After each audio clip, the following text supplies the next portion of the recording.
ስፒድ ሞቷል። የገደለውም ደግሞ ያ አረመኔ ጆከር ነው። ታዲያ ሰኒ ምንድን ነው የምትለኝ? ሰኒ ናት ያለችህ? አዎ ትናንትና ቤት መጣ ነበረ አይቼዋለሁ ነው የምትለኝ? ይቺ አረመኔ ማትገባበት የለም። እኔ ደግሞ በህይወት እያለሁ ጆከር የነጻነት ባንዲራውን አያነሳም። ያንን ጨረታ አሸንፈን ገና ወር ባልሞላ ጊዜ ሰራተኛ ማባረርና ሌላ ማምጣት እኮ ሌላ የሚያሳጣን ቫልዩ አለ። እኔማ እኮ እሱን ብዬ ላገኛት ሞከርኩ፣ ግን ደግሞ ስልክ አታነሳም። እሺ አሁን ምንድን ነው የምናደርገው? ሰራተኛ ለመንክ ማለት እኮ ያለ እኔ ምንም ማድረግ አይችሉም፣ ሌላ ሰራተኛ መስራት አይችልም ብሎ እንዲያስቡ ነው የሚያደርገው። አረ በፍጹም እንደዛ ልትል አትችልም። አና እኮ የሌላ የዋህ ልጅ ናት። እኔ እንጃ። እኔ ግን አላውቅም። በአሁኑ በጣም ተበሳጭታ ነበር። የምትመለስ ራሱ አይመስለኝም።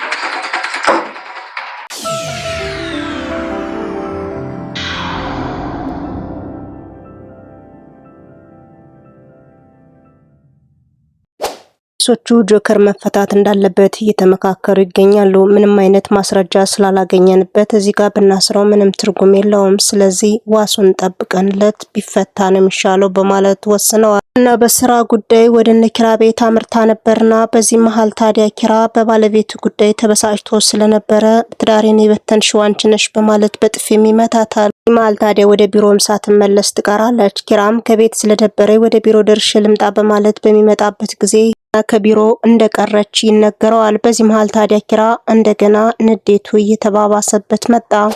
እና ክቡር የሆናችሁ የቻናል ቤተሰቦች እንደምናላችሁልኝ በያላችሁበት የዓለም ዳርቻ ሰላማችሁ ብዝት ይበል እያልኩኝ ለዚህ ቻናል አዲስ ከሆናችሁ ቪዲዮ ላይክ፣ ቻናሌን ደግሞ ሰብስክራይብ በማድረግ አበረታቱኝ። እስከ ቪዲዮ ፍጻሜ አብራችሁን ቆዩ። እኔ ጆከርን እንዳሳሰረው ስለሰማች አሁን ላይ እያበደች ወደ ቤቷ እንደሄደች ነች። በዚህ መሃል ታዲያ ክብሮም አግኝተው ነበር። አንተ እንዴት እንደዚህ ታረጋለህ በማለት አንጃ ግራንጃ መነጋገርም ጀመሩ። ክብሮምን በጣም እንደሚወዳትና እንደሚያፈቅራት እያነበነብላት ነበር። አንተ ያንተና እኔ ፍቅር የተቋረጠው የዛኔ ጥለኸኝ ሄድክ ጊዜ ነው። አሁን ፍቅር ባንተ አፍ አይነገርም። አሁን ፍቅር ያለ ከጆከር ጋር ነው። ፍቅር ጆከር ያስተምርሃል በማለት እንደ ምሳሌም ነግረዋለች። በዚህ መሃል ሁሉም ሰብሰብ ብለው ስለነበር ኪራም በዚህ አጋጣሚ መጣ። ኪራ መጣህ እንዴ በማለት ያለውን ነገር ግልጽ አርጋ ትነግረዋለች። አንተ ቤት ካርታ ምክንያት የገባውበትን ጣጣ አሁን ላይ አዳምጠኝ በማለት እንግዲህ የተፈጠረውን አንድ ባንድ እየነገረችው ነው። ኪራም የሆነውና የተፈጠረውን የሚሰማው ነገር ግራ ቢያጋባውም ግን ደግሞ አፉን ከፍቶ እየተመለከታት ነበር። ምንድነው ማለት የፈለግሽው በማለት ወንድም ነይ ባይ ስፒድ ወደ ቤትህ አምርቶ ነበር። እናም የካርታ ፕላንህን ወረቀት ለመሸጥ ሲሞክር እኔ ደብቄበት እኔም ታግቼ ስሰቃይ ቆየው። ስቃይ መሃል ታዲያ የደረሰልኝ ጆከር ነበረ። ያንተ ወንድም ግን አሁን ያደረገው እሱን መስክሮ አሳሰረብኝ በማለት ያለውን እውነት ትነግረዋለች። ኪራም ከሚስቱ መጥፋት ቀጥሎ ይህን ነገር ሲሰማ ክፉኛ እየተናደደ ነበር። ይሄ ቤት ግን መቼ ነው ሰላም የሚያገኘው? ምንድነው አዳዲስ ነገር የማይጠፋው? በማለት እንግዲህ እንደገና ተናደደ።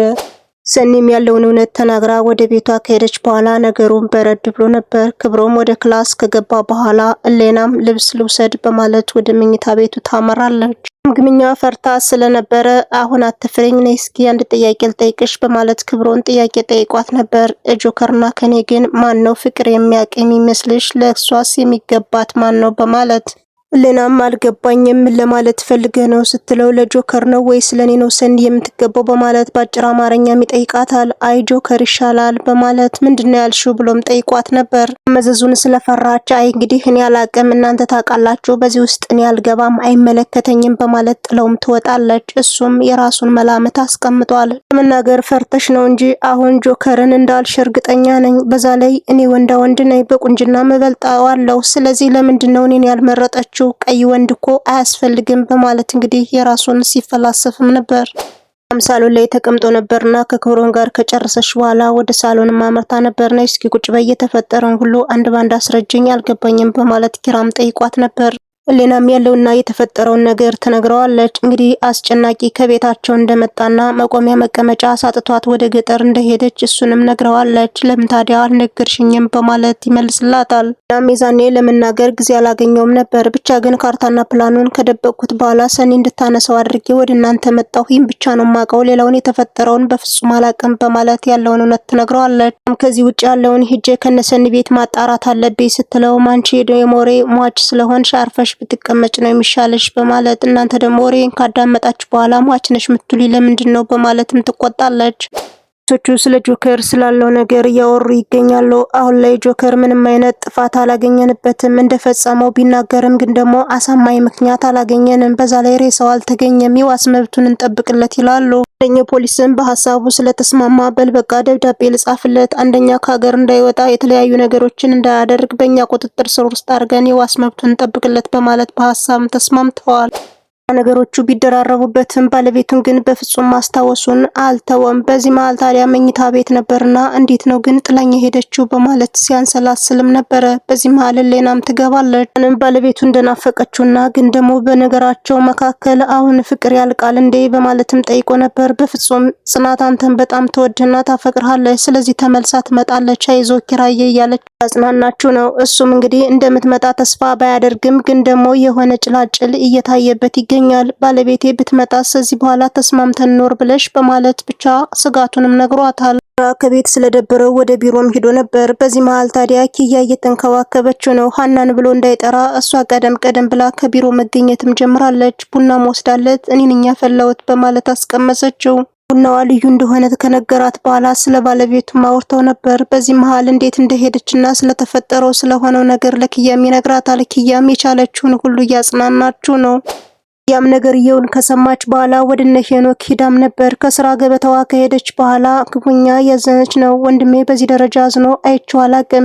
እንደተባለው ከሆነ ጽናት ከጋብቻ በኋላ ጸባዩዋ ተቀይሮ ነበር። ወንድሜን በዚህ ልክ ማስከፋቷ ግን ጥሩ አላረገችም በማለት በሷም አዝናባታለች። ሄኖክን በትዳር መካከል ይፈጠራል፣ ስለዚህ ምንም አታስቢ ብሏታል። ያ በወንድሟ ጉዳይ አዝና ስለነበር ከስራ ገበታዋ ከተቀመጠች በኋላ እኔ የሆነውና የተፈጠረውን ነገር እያስታወሰች ወንድሜ በዚህ ደረጃ አዝኖ ማየት እኔ በፍጹም አልፈልግም። እናቴ ብቻዋን ሆና ስታስብ ስለነበር በወንድሜ ሲደገም ማየት ይከብደኛል በማለት እያለቀሰችን ትገኛለች። ሄኖክም እንግዲህ ፍቅር ነገር አለበትና እሷን አንገቷን ይዞ እያጽናናትም ይገኛል። ሌላ በኩል ኪራ ሀናን ፈልጎ ወደ ቢሮ መጥቶ ነበርና ሀና የለችም እንዴ በማለትም ጠይቃቸዋል። ሀና እኮ የዛኔ በጥፊ ከመታት በኋላ ከቢሮ ገብታ አታውቅም፣ ስለዚህ ይቅርታ መጠየቅ አለብህ በማለትም ተጠይቋል። አለቃዋ ስለሆን ይቅርታ በጠይቃት ትኮራብኛለች፣ ሌላ ሰራተኛ ጥኖ ነው የምትለይ በማለት እሷ ግን በፍጹም እንደዛ አትልም ይቅር ባይ ናት በማለትም ሲከራከሩትም ነበር። እሱ ግን ለምንድነው ቀደም ብላችሁ ያልነገራችሁ በማለትም ጠይቋቸው። ብለን ብነግርህም ለውጥ አይመጣም፣ ምክንያቱም አንተ ጥሩ ስሜት ላይ ስላልነበር ይህን ለመናገር አልጋበዘንም በማለት ያለውን እውነት አስረድተውት እሱም እንግዲህ እየተቆጨም ይገኛል። ይቅርታ ይጠይቃታል ወይስ አይጠይቃትም?